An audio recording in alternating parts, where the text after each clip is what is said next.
Assalamualaikum warahmatullahi wabarakatuh. Kami dari kelompok 2 akan mempresentasikan hasil diskusi dari kelompok kami mengenai teknik dan metode pemeriksaan. Sebelumnya, perkenalkan anggota dari kelompok 2 yang pertama ada Mbak Anissa Kusumawati dengan NIM 1905520077. Yang kedua ada Mbak Salina Kinta Pratiwi dengan NIM 1905520093. Yang ketiga ada saya sendiri Alfia Nurul Fadilah Putri dengan NIM 1905520094. Yang keempat ada Mbak Vinka Fauzizah dengan NIM 1905520100. Dan yang terakhir ada Mbak Firda Nanda Andika dengan NIM 1905520117. Baik, untuk pembahasan yang pertama, ada pengujian terkait arus barang yang akan dipaparkan oleh Mbak Anissa Kusumawati.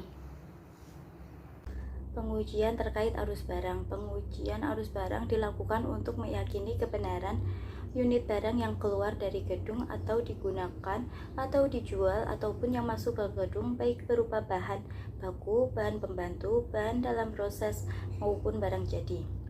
Pemeriksa pajak harus memastikan bahwa unit tersebut telah memperhitungkan pemakaian sendiri, barang rusak, sampel, pemberian cuma-cuma, retur pembelian, barang dalam pengiriman atau FOB destination. Formula disesuaikan dengan jenis persediaan. Saldo awal persediaan ditambah pembelian dikurangi saldo akhir persediaan. Nilai unit ini dapat digunakan untuk meyakini atau menghitung nilai dari harga pokok barang atau penjualan apabila harga barang tersebut bernilai sama setiap unitnya, yang dilakukan dengan cara mengalihkan unit dengan harga barang. Pengujian terkait arus uang. Pengujian arus uang meliputi transaksi kas, bank, dan setara kas lainnya. Pengujian ini dilakukan untuk menguji aliran uang suatu transaksi dan atau mendapat jumlah penerimaan uang dalam suatu kurun waktu dalam rangka mendukung pengujian kebenaran penghasilan bruto yang dilaporkan wajib pajak berdasarkan kas. Formula ini meliputi saldo akhir kas atau bank ditambah pengeluaran kas atau bank dikurangi saldo awal kas atau bank. Pengujian arus uang selain menggunakan formula tersebut dapat juga dilakukan dengan melakukan perhitungan atas sisi penerimaan saja.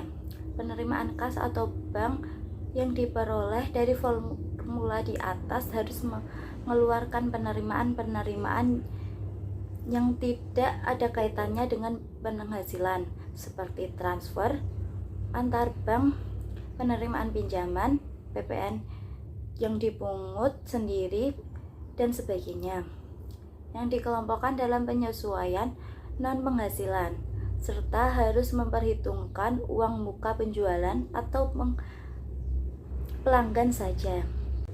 Pengujian terkait arus utang.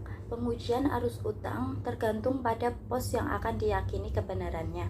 Untuk meyakini pembelian barang secara kredit dilakukan pengujian arus utang usaha. Sedangkan untuk meyakini penerimaan pinjaman dilakukan dengan pengujian arus utang atau afiliasi atau pemegang saham, dan demikian pula dengan meyakini uang muka penjualan dan sebagainya.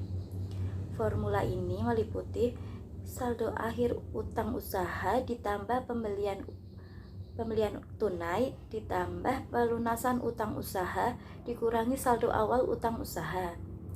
Penggunaan formula ini disesuaikan dengan pos yang akan diuji dan tetap harus memperhatikan transaksi-transaksi yang tidak terkait dengan pembelian yang ada dalam mutasi utang usaha, seperti salah posting atau transaksi utang karena biaya. Pengujian terkait arus piutang. Pengujian arus piutang dilakukan untuk mendapatkan jumlah pelunasan piutang usaha dalam kurun waktu dalam rangka pendukung pengujian kebenaran penghasilan bruto yang dilaporkan wajib pajak secara akrual. Yang pertama, hanya menggunakan mutasi kredit akun piutang usaha yang mendapat penjualan secara akrual non tunai jika ingin mendapatkan penjualan secara total tunai dan non tunai, maka harus ditambah dengan hasil perhitungan penjualan tunai. Atau yang kedua, menggabungkan hasil pengujian arus uang dan utang piutang sekaligus untuk mendapatkan penghasilan bruto baik dari tunai maupun non tunai. Hal ini dilakukan dengan cara menggunakan penerimaan uang atau tunai dan non tunai seperti offset, utang piutang, bukti potong, bukti pungut sebagai unsur pelunasan piutang usaha, dan juga memperhatikan saldo uang muka pelanggan ataupun pendapatan tangguhan. Penyesuaian yang harus juga diperhitungkan terkait dengan pengujian arus piutang antara lain ditambah penghapusan piutang, dikurang retur penjualan, dikurangi PPN dipungut sendiri yang ada dalam penerimaan kas atau bank, saldo uang muka penjualan, saldo pendapatan yang ditangguhkan, dan penyesuaian lain yang tidak ada hubungan dengan penerimaan dan penghasilan. Formula ini meliputi pelunasan atau penerimaan melalui kas atau bank ditambah pelunasan non kas atau bank ditambah saldo akhir piutang usaha dikurangi saldo awal piutang usaha. Pengujian atas mutasi setelah tanggal neraca. Yang pertama, teknik ini lebih ditekankan terhadap pos-pos yang sangat relevan dengan usaha mendeteksi kelengkapan penjualan dan pembelian. Misalnya terhadap pos piutang dan dagang. Sebenarnya pengujian ini bersifat menguatkan kegiatan konfirmasi utang dan piutang yang seringkali kurang memuaskan. Yang kedua, untuk mengecek apakah utang atau piutang per akhir tahun ini benar-benar ada dan disajikan dengan lengkap, dapat dilakukan dengan 3 cara. Yang pertama, membandingkan angka dan neraca dengan buku besar dan buku tambahan. Yang kedua, membandingkan saldo-saldo pada huruf A tersebut dengan daftar utang piutang untuk bulan pertama tahun berikutnya setelah memperhatikan mutasi yang terjadi pada bulan tersebut. Yang ketiga, mengecek mutasi yang terjadi dengan catatan pada buku harian kas atau bank. Pengujian kepatuhan undang-undang perpajakan. A. Menyampaikan surat pemberitahuan yang menyatakan lebih bayar termasuk yang telah diberikan pengambilan pendahuluan kelebihan pajak. Yang B. Menyampaikan surat pemberitahuan yang menyatakan rugi. Yang C.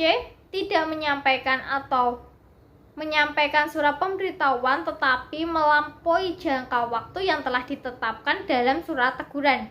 Yang D. Melakukan penggabungan, peleburan, pemekaran, likuidasi, pembubaran, atau akan meninggalkan Indonesia untuk selama-lamanya. Yang E. Menyampaikan surat pemberitahuan yang memenuhi kriteria seleksi berdasarkan hasil analisis resiko, mengidentifikasi adanya kewajiban perpajakan wajib pajak yang tidak dipenuhi sesuai ketentuan peraturan perundang-undangan perpajakan. Untuk selanjutnya ada pengujian sebelum, selama, dan setelah pemeriksaan. Adapun langkah-langkah dalam pengujian sebelum, selama, dan setelah pemeriksaan, yaitu yang pertama ada penugasan instruksi pemeriksaan, yang kedua ada persiapan pemeriksaan, yang ketiga ada pemberitahuan SP2 kepada wajib pajak, yang keempat ada peminjaman dokumen kepada wajib pajak, yang kelima ada pelaksanaan pengujian, yang keenam ada penyampaian SPHP, yang ketujuh ada pembahasan akhir hasil pemeriksaan, yang kedelapan ada pelaporan penerbitan ketetapan, dan yang terakhir adalah pengembalian dokumen kepada wajib pajak. Penjelasan dalam pengujian sebelum, selama, dan setelah pemeriksaan. Untuk yang pertama adalah penugasan instruksi pemeriksaan, di mana kantor pelayanan pajak mendapat instruksi dari Kanwil dan Direktur Jenderal Pajak untuk melakukan pemeriksaan terhadap wajib pajak.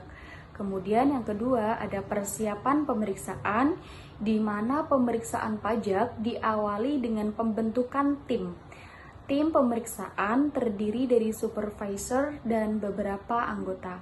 Kemudian yang ketiga ada pemberitahuan SP2 kepada wajib pajak, di mana tim pemeriksa menyampaikan SP2 atau surat pemberitahuan pemeriksaan kepada wajib pajak.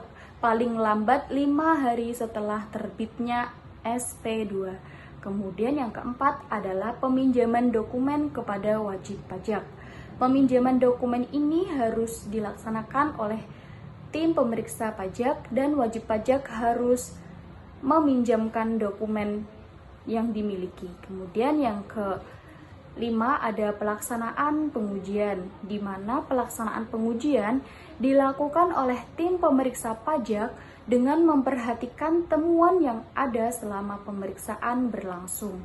Yang keenam ada penyampaian SPHP, di mana wajib pajak menerima surat pemberitahuan hasil pemeriksaan yang berisi nilai koreksi, dasar koreksi, perhitungan sementara jumlah pokok pajak, dan pemberian hak kepada wajib pajak untuk hadir dalam pembahasan akhir hasil pemeriksaan. Yang ketujuh, ada pembahasan akhir hasil pemeriksaan, di mana ketika wajib pajak hadir dalam pembahasan, dalam hal wajib pajak menolak sebagian atau menolak seluruhnya, wajib pajak berhak untuk meminta bantuan tim quality assurance untuk menengahi perbedaan pendapat antara wajib pajak dengan tim pemeriksa. Kemudian yang kedelapan adalah pelaporan penerbitan ketetapan, di mana tim pemeriksaan menelaah kegiatan pemeriksaan pajak ke dalam kertas pemeriksaan pajak atau KPP. Setelah KPP disetujui, barulah terbitlah laporan hasil pemeriksaan yang berisi nota perhitungan pajak yang seharusnya. Dan untuk langkah yang terakhir adalah pengembalian dokumen, di mana dokumen yang telah dipinjam oleh tim pemeriksa harus dikembalikan kepada wajib pajak. Pemanfaatan informasi pihak ketiga. Adapun manfaat dari informasi pihak ketiga, yang pertama adalah data yang diproduksi dan yang digali dari hasil pemeriksaan wajib pajak lain atau pemeriksa diwajibkan membuat data. Yang kedua, melakukan pengujian fisik atas pos-pos aktiva yang dilaporkan oleh wajib pajak untuk meyakinkan apakah aktiva tersebut benar-benar ada. Kemudian yang ketiga adalah merekonsiliasi atau mencocokkan dua sumber yang terpisah mengenai hal yang sama. Misalnya, merekonsiliasi perkiraan piutang dengan buku tambahannya atau saldo buku bank dengan saldo menurut RNK atau bank statement. Kemudian yang keempat adalah footing dan cross footing, di mana footing adalah memeriksa kebenaran penjumlahan atau pengurangan ke bawah, sedangkan cross footing adalah memeriksa kebenaran penjumlahan atau pengurangan ke samping. Kemudian untuk yang selanjutnya adalah mengecek, di mana mengecek sering digunakan dalam pengertian yang sama dengan yaitu menggunakan tanda tick mark. Kemudian yang terakhir adalah vouching, di mana vouching adalah memeriksa dokumen dasar untuk membuktikan sah atau tidaknya suatu transaksi dari segi akuntansi. Melakukan pengujian fisik, inspeksi dan rekonsiliasi. Melakukan pengujian fisik. Pengujian kebenaran fisik adalah pengujian yang dilakukan untuk meyakini keberadaan, kuantitas, dan kondisi aktiva yang dilaporkan wajib pajak. Misalnya, persediaan dan aktiva tetap. Prosedur pemeriksaan yang dapat ditempuh, yang pertama, tentukan aktiva yang akan dilakukan pengujian kebenaran fisik, buat checklist aktiva. Yang kedua, tentukan lokasi aktiva yang akan diuji fisik. Yang ketiga, cek keberadaan dan kuantitas aktiva yang ada dalam checklist dan tuangkan dalam berita acara penghitungan fisik. Yang keempat, dokumentasikan dalam bentuk foto dengan seizin wajib pajak dalam hal diperlukan. Inspeksi. Inspeksi adalah kegiatan peninjauan secara langsung ke tempat kedudukan, tempat kegiatan usaha atau pekerjaan bebas, tempat tinggal wajib pajak, dan atau tempat lainnya. Teknik ini digunakan untuk mendapatkan keyakinan dan informasi yang lebih lengkap atas data keuangan dan atau non-keuangan seperti bisnis atau proses produksi wajib pajak yang valid dan relevan sesuai kondisi terkini yang dilakukan dengan cara meninjau langsung ke kantor tempat usaha tempat produksi, pusat pengolahan data, atau tempat lain di mana suatu data atau informasi tersebut berada. Prosedur yang dapat ditempuh. Yang pertama, tentukan data dan atau informasi yang akan diyakini. Yang kedua, tentukan tempat di mana data dan atau informasi tersebut berada. Yang ketiga, tentukan waktu pelaksanaan inspeksi. Rekonsiliasi, ekualisasi atau rekonsiliasi adalah mencocokkan saldo dua atau lebih angka yang mempunyai hubungan satu dengan yang lainnya. Apabila hasilnya terdapat perbedaan, maka perbedaan tersebut harus dapat dijelaskan. Prosedur pemeriksaan yang dapat ditempuh, yang pertama ada tentukan saldo-saldo atau pos-pos yang akan dicocokkan. Misalnya penjualan, penyerahan DPP PPN, dan pembelian. Yang kedua, gunakan saldo-saldo, yaitu yang terdiri dari 1. Peredaran usaha dan penghasilan lain-lain dengan jumlah penyerahan menurut SPT masa PPN. Yang kedua, peredaran usaha dengan objek PPh pasal 22, kegiatan usaha di bidang lain. Yang ketiga, pembelian atau bahan baku, barang jadi, dan aktiva dengan dasar pengenaan pajak PPN masukan. Yang keempat, pembelian dengan objek PPh pasal 22, pedagang pengumpul. Yang kelima, biaya merupakan objek pemotongan dan pemungutan pajak penghasilan dengan. Yang keenam, objek pemotongan dan pemungutan PPh, objek pemotongan PPh dan DPP PPN masukan. Yang ketujuh, objek PPh pasal 26 dengan objek PPN jasa luar negeri. Yang kedelapan, buku besar bank dengan rekening koran. Yang kesembilan, dan sebagainya, untuk meyakini kebenaran angka dengan melakukan penghitungan berdasarkan formula. C. Lakukan permintaan data atau keterangan wajib pajak atas perbedaan yang terjadi. D. Pastikan pemfakturan antara waktu telah dilakukan tepat waktu. Teknik dan metode pemeriksaan pajak yang terakhir ada melakukan verifikasi, vouching, dan sampling.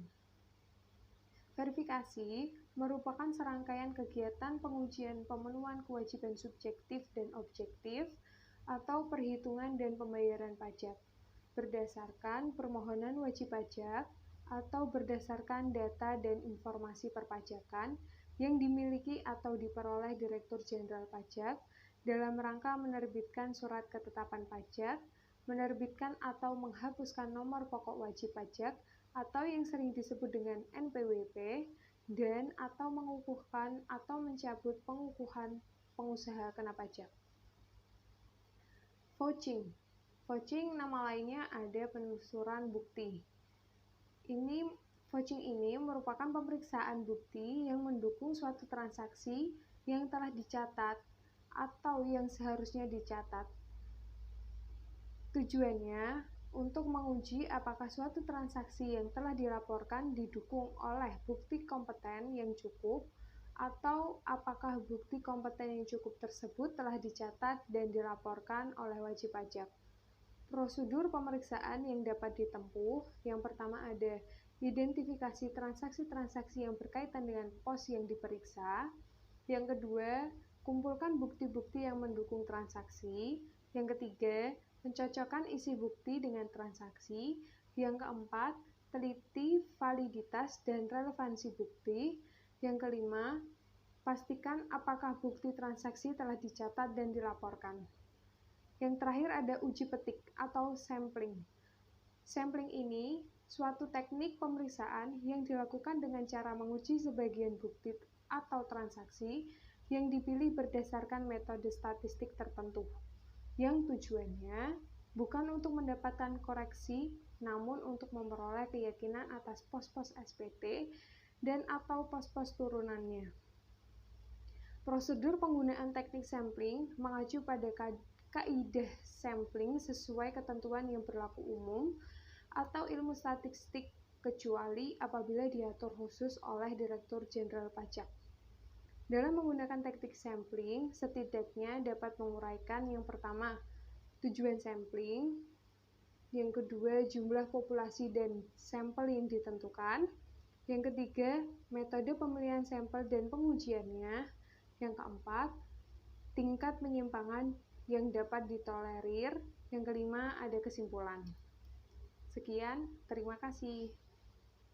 Sekian penjelasan dari kelompok kami. Apabila ada kesalahan, mohon dimaafkan. Wassalamualaikum warahmatullahi wabarakatuh.